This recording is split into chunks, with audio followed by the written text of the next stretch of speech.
Kodwa ngifuna uku-attract imali. Ngabe ngiyasebenza, ngabe nginento engiyenzayo encane engifuna ikhule, ngiyenza kanjani? Yini into e-perfect for mina ukuthi ngi-attract imali? Nangabe kude lonako ufuna uthola uhlanga lwemali. Okay. Umsebenzi woluhlanga lwemali ngilokuthi asesibekise uvela imali ingena kancane noma kayingeni hlobo. Uyakhona kuvikeleka. Kuthi lokho lokutholako kuhlale la kuwe.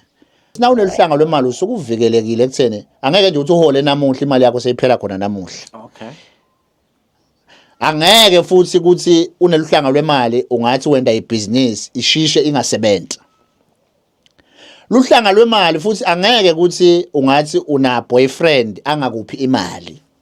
Kanti ufake luhlanga lwemali.